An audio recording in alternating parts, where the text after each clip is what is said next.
Creative people. Some people are just born to create.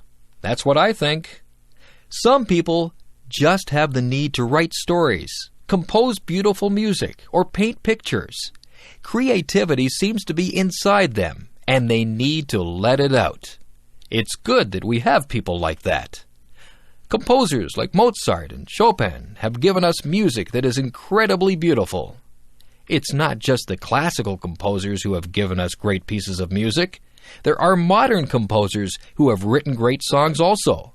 Elton John is an example of someone who has composed many wonderful songs. Andrew Lloyd Webber has given us some very popular musicals like Cats and The Phantom of the Opera. There are so many talented and creative people in this world. When you visit an art gallery, you marvel at how artists are able to recreate realism or make up something that seems totally unreal, yet beautiful. The American artist Norman Rockwell painted some pictures that actually look like photographs. He tried to portray life as it was in America. Through his paintings, one can get a good sense of American life through the years.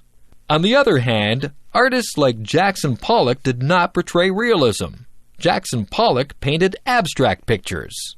His paintings are just as good as Norman Rockwell's, but they are entirely different. Some books that we read are classics. Mark Twain portrayed American life through his characters Tom Sawyer and Huckleberry Finn. Charles Dickens brought Victorian England to life through his books.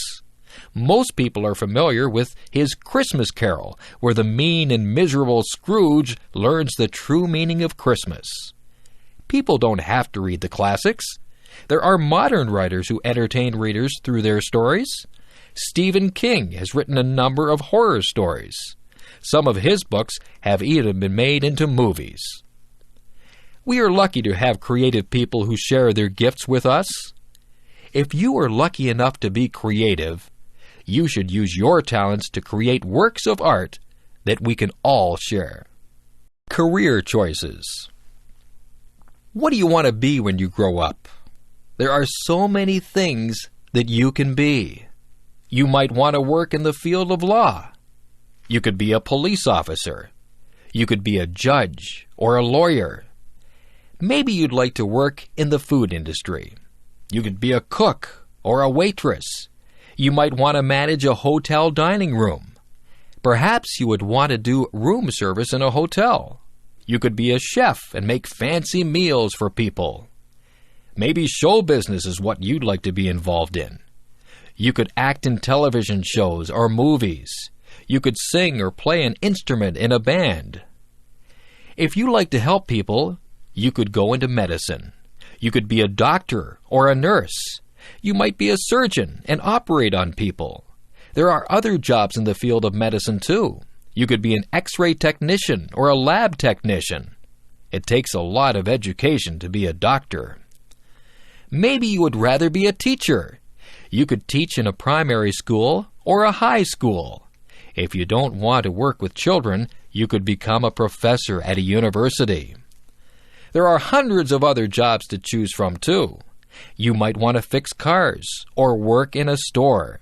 You could be a dentist or a veterinarian. You could be a janitor or a zookeeper. There are so many jobs that I just can't name them all. Maybe you'd like to be a minister or an organist at a church.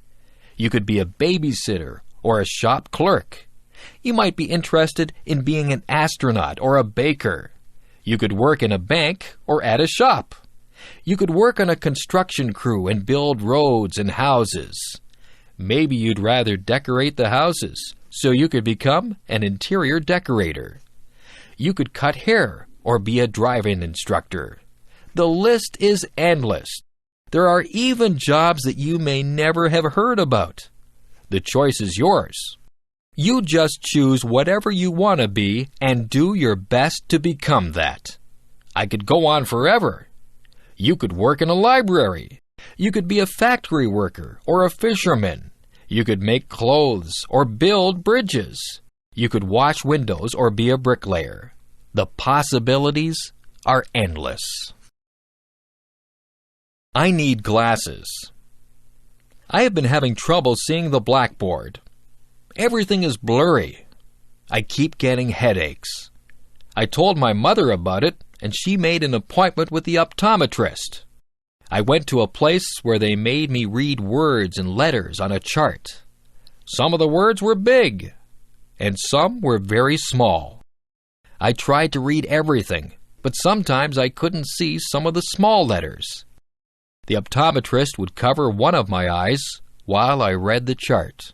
Then she would cover my other eye. She even put some drops in my eyes. I asked the optometrist if I had passed or failed the test. She laughed and said it wasn't that kind of test that you passed or failed. She was just trying to find out if I needed glasses. I did need glasses. My mother and I looked around. There were many pairs of frames. I wanted something that was in style. I tried on many pairs of frames. Some of them looked good on me, and some of them looked really funny on me. I finally chose a frame that was my favorite. I gave them to a lady who did some measurements. She told me to come back on Friday to get my glasses. On Friday, I got my glasses. My friends liked them. They said I looked smart in my glasses. I wore them to school on Monday, and I was able to see the blackboard clearly. I didn't realize how much I hadn't been able to see. Now I don't get headaches anymore. I'm glad that I have my glasses. Everything is a lot clearer now. I am clumsy. My mother says that I am clumsy. My father says that I am clumsy. I know that I am clumsy. I do things all the time that are clumsy. I fall down for no reason at all. If there is a crack in the sidewalk, I will be sure to trip on it and fall down. If I carry a plate of food in the cafeteria, I almost always either drop it or bump into someone with it. I don't try to do these things. It just happens. When I drink juice, I miss my mouth and get juice all over my shirt. I always have something spilled on my clothes. Last week I opened a jar of peanut butter. The jar flew out of my hands and landed upside down on the floor. There was a big glob of peanut butter on the floor. Yesterday I knocked over the sugar bowl. There was a big sticky mess on the floor. I bump my head when I get into the car. I rip my pants on things. I lose my money out of my pockets. I step on the cat's tail. I always feel bad when I do that because the cat thinks I don't love her. I don't mean to do these things. I am just a clumsy person. My parents tell me to slow down. I am always in a hurry. Maybe that's why I'm so clumsy. Maybe it's just a stage that I am going through. If it is, I hope it is over soon. Being clumsy is no fun at all.